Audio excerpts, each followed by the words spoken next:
पापा, हम कहाँ जा रहे हैं? हम लोग रमेश अंकल के घर जा रहे हैं। पापा, वहाँ क्या है? आज टीना का जन्मदिन है, उसी की पार्टी में जा रहे हैं। तब तो बहुत मजा आएगा। वाह, रिया और समीर तो पार्टी में खूब मजे करेंगे। चलो, हम इनकी बातों से कुछ नया सीखते हैं। रिया, समीर और उनके मम्मी पापा ने एक दूसरे को बोलकर अपनी बात बताई। सबने एक दूसरे की बात सुनकर समझी।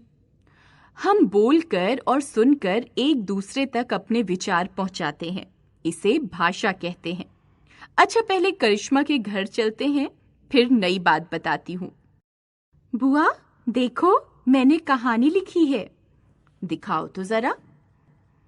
वाह, यह तो बहुत अच्छी कहानी है।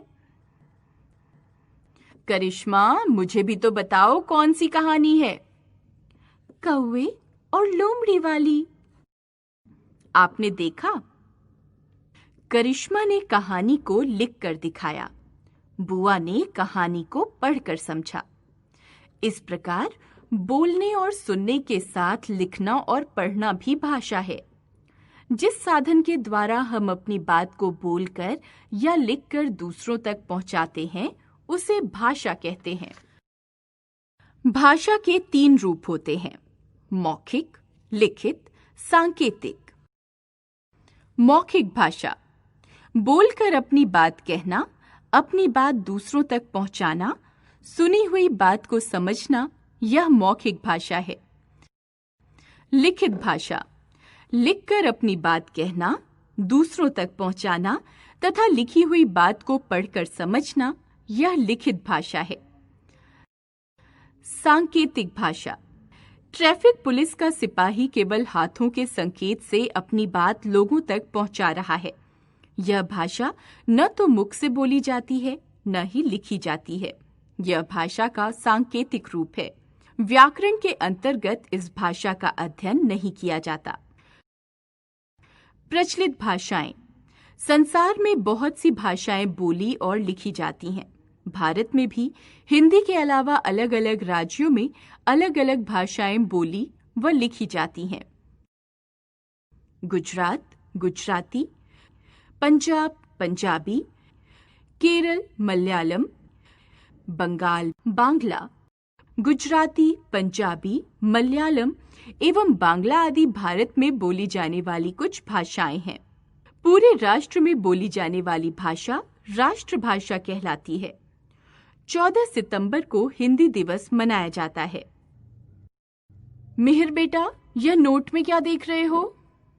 मम्मी, नोट में ये क्या लिखा है?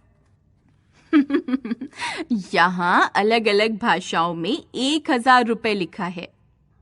पर सब भाषाएं अलग-अलग तरह से क्यों लिखी हैं? समझाती हूँ। मिहिर, मैं तुम्हें बताती हूँ। प्रत्येक भाषा को लिखने का एक अलग ढंग होता है, जिसे लिपि कहते हैं। हिंदी, संस्कृत, मराठी, गुजराती, नेपाली आदि भाषाएं देवनागरी लिपि में लिखी जाती हैं। कुछ प्रमुख भाषाओं एवं उनकी लिपियों के नाम इस प्रकार हैं: संस्कृत, हिंदी, गुजराती, मराठी, नेपाली, देवनागरी, अंग्रेजी, रोमन, उर्दू, फारसी, पंजाबी, गुरुमुखी, बंगला, बांग्ला। प्रमुख भारतीय भाषाओं की प्रमुख लिपियों को हम भारतीय नोटों पर छपा देख सकते हैं।